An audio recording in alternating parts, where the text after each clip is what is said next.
Most people don't realize this, but the quality of your life is not decided by your goals. It is decided by what you tolerate, what you allow, what you ignore, what you accept even when something inside you knows it shouldn't. Because every time you tolerate something that goes against your standards, you send yourself a message that this is acceptable, that this is enough, that this is what your life will be built on. And over time, those small allowances begin shaping everything. Your environment, your relationships, your habits, your direction.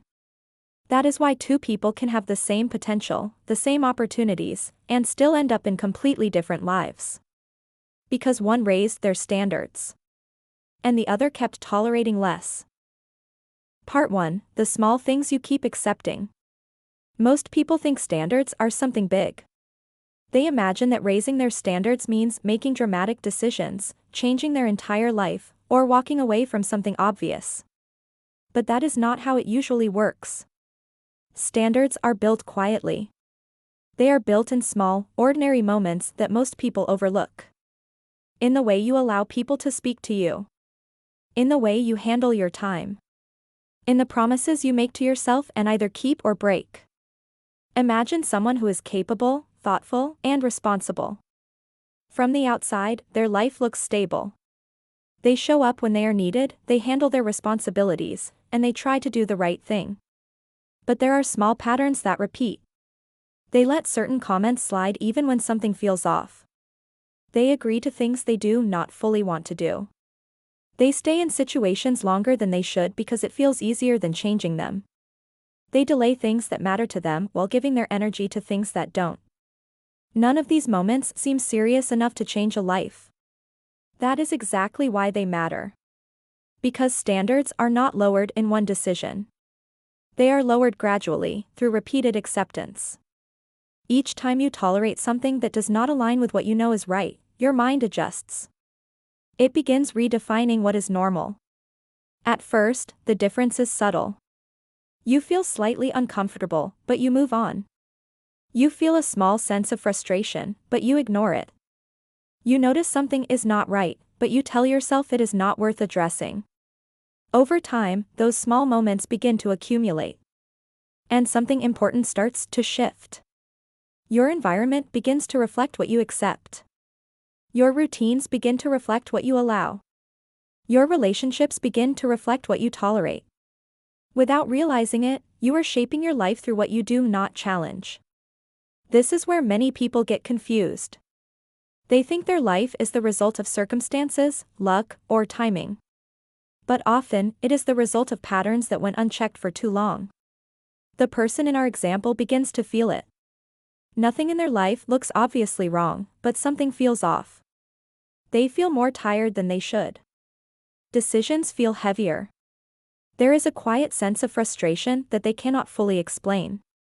And the reason is simple. They are living slightly below what they know they are capable of accepting. That gap matters. Because the longer you tolerate less than what you know is right for you, the more your life begins to settle at that level. Not because you chose it directly, but because you allowed it.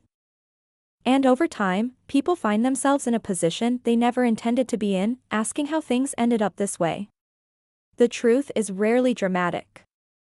It is usually the result of small things that were accepted for too long. Part 2: What tolerating less quietly costs you. What makes this pattern dangerous is not what you notice. It's what you slowly stop noticing. The person we imagined earlier does not wake up one day and feel completely lost. The shift happens gradually. So gradually, in fact, that it feels normal. They become used to things that once would have bothered them. They adjust to situations that once would have felt unacceptable. They stop questioning patterns that quietly drain their energy. And over time, something inside them becomes less responsive. This is how people lose clarity. Not because they lack intelligence, but because they have trained themselves to ignore their own signals. When something feels off, they dismiss it. When something needs attention, they delay it. When something should change, they convince themselves it can wait. That delay has a cost. Because when you ignore small misalignments, they do not stay small. They begin shaping your direction. The person in our example starts noticing that their days feel heavier. Not because they are doing more, but because they are carrying things they never fully chose. They begin to feel less engaged in their own decisions. They move through routines without much clarity. And sometimes they feel a quiet frustration that does not seem to have a clear cause.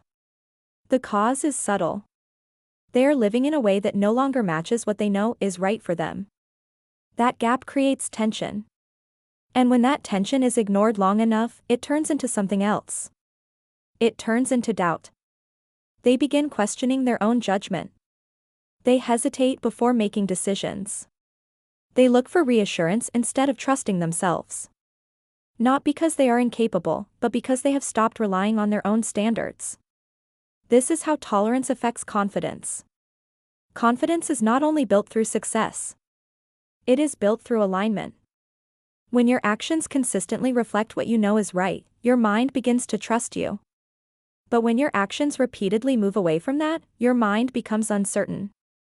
The person we are following starts to notice that even simple decisions feel heavier than before. They think more, hesitate more, and second-guess more.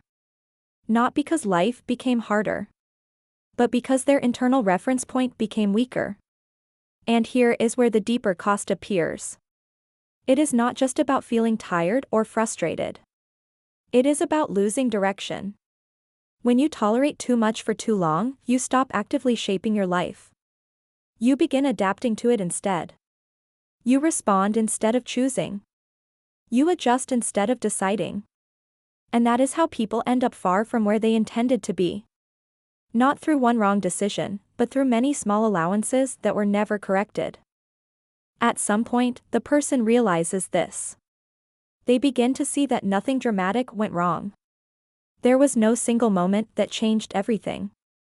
There was only a pattern. A pattern of accepting what did not align. A pattern of delaying what needed attention. A pattern of choosing what was easy over what was right. And once they see that pattern clearly, something shifts. Because now the problem is no longer invisible. Now it can be changed. Part 3: What you start doing differently.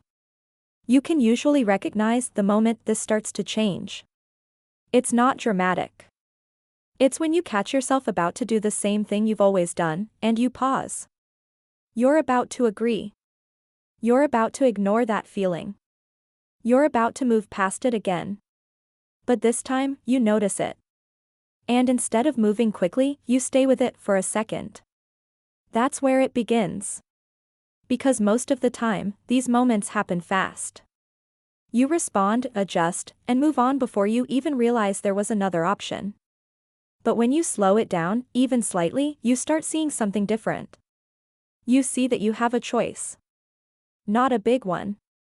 A small one. And this is where a simple way of handling it helps.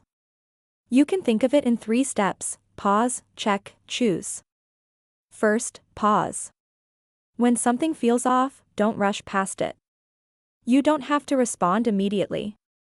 Just giving yourself a few seconds is enough to interrupt the pattern. Second, check. Ask yourself quietly, what do I actually think or feel about this? Not what's expected. Not what's easier. Just what's true for you in that moment. Sometimes the answer is simple. Sometimes it's unclear. But asking the question matters because it brings you back into the decision. Third, choose. Decide your response based on what you just noticed. It doesn't have to be extreme. Maybe you don't respond right away. Maybe you say you'll get back to them. Maybe you say no, even if it feels uncomfortable. Or maybe you still say yes, but this time you're aware of why. That's different. Because now you're choosing, not reacting. At first, this will feel unfamiliar. You might hesitate more. You might feel unsure. You might even feel like you're disrupting something. That's normal. You're not just changing what you do. You're changing how you move through decisions. And the more you do this, the more you start noticing patterns. You begin to see where your time goes. You notice what drains you. You recognize the situations where you tend to override yourself. And once you see those patterns clearly, they don't feel automatic anymore. They feel adjustable. That's when things begin to shift. Not because everything in your life suddenly changes, but because you're no longer moving through it in the same way. You're more present in your decisions. You're less quick to override yourself. You start following through on what you actually think matters. And over time, that builds something most people are trying to get back. Trust in your own judgment.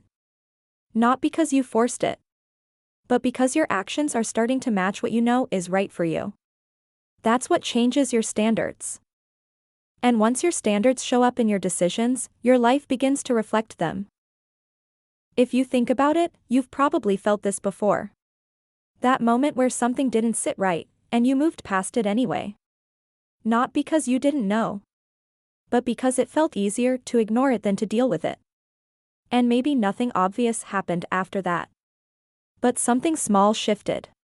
You felt a little more tired. A little more unsure. A little less connected to your own decisions. Those moments add up. Not all at once. But over time, they shape how you see yourself. And they shape what your life starts to look like. That's why this matters. Because the change doesn't come from doing something dramatic. It comes from what you do in those small moments when something feels off. When you pause instead of rushing. When you check instead of ignoring. When you choose instead of reacting. You've probably already had moments where you did that. Where you listened to yourself, even briefly. And you felt the difference. A little more clarity. A little more steadiness. A little more trust in your own judgment. That's not random. That's what it feels like when your actions start matching what you know is right. And the more that happens, the more your standards stop being something you think about. And start becoming something you live by. Nothing changes overnight. But it doesn't stay the same either. Because once you stop overlooking yourself in those small moments, it becomes harder to go back to not noticing. And from there, your life doesn't change all at once. It changes in the way you move through it. One decision at a time.